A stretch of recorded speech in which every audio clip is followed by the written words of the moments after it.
toughens you. So, who makes it through BEAST? It was 2004 in my second year of graduate school in psychology when I set about answering that question. But for decades, the U.S. Army has been asking the same thing.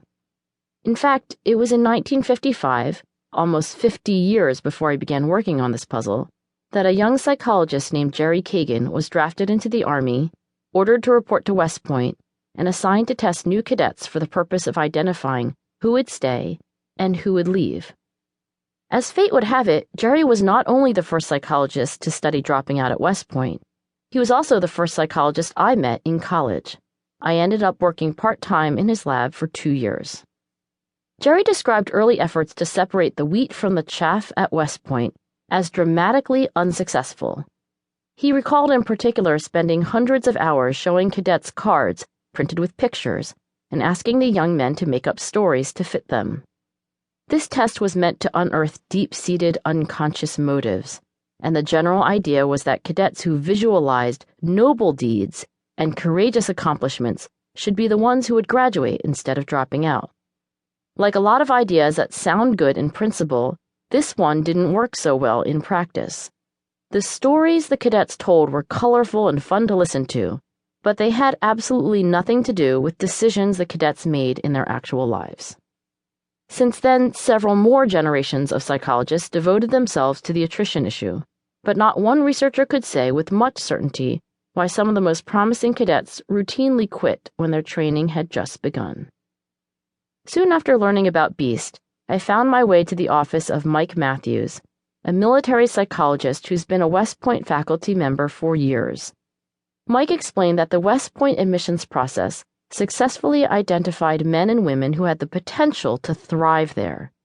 In particular, admissions staff calculate for each applicant something called the whole candidate score, a weighted average of SAT or ACT exam scores, high school rank adjusted for the number of students in the applicant's graduating class, expert appraisals of leadership potential, and performance on objective measures of physical fitness. You can think of the whole candidate score as West Point's best guess at how much talent applicants have for the diverse rigors of its 4-year program. In other words, it's an estimate of how easily cadets will master the many skills required of a military leader. The whole candidate score is the single most important factor in West Point admissions, and yet it didn't reliably predict who would make it through BEAST. In fact, cadets with the highest whole candidate scores were just as likely to drop out as those with the lowest, and this is why Mike's door was open to me. From his own experience joining the Air Force as a young man, Mike had a clue to the riddle. While the rigors of his induction weren't quite as harrowing as those of West Point, there were notable similarities. The most important were challenges that exceeded current skills.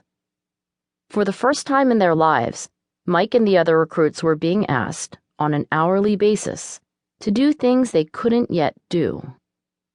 Within 2 weeks, Mike recalls, I was tired, lonely, frustrated, and ready to quit, as were all of my classmates. Some did quit, but Mike did not. What struck Mike was that rising to the occasion had almost nothing to do with talent. Those who dropped out of training rarely did so from lack of ability. Rather, what mattered, Mike said, was a never-give-up attitude. Around that time, it wasn't just Mike Matthews who was talking to me about this kind of hang-in-there posture toward challenge. As a graduate student just beginning to probe the psychology of success, I was interviewing leaders in business, art, athletics, journalism, academia, medicine, and law. Who are the people at the very top of your field? I asked these leaders. What are they like?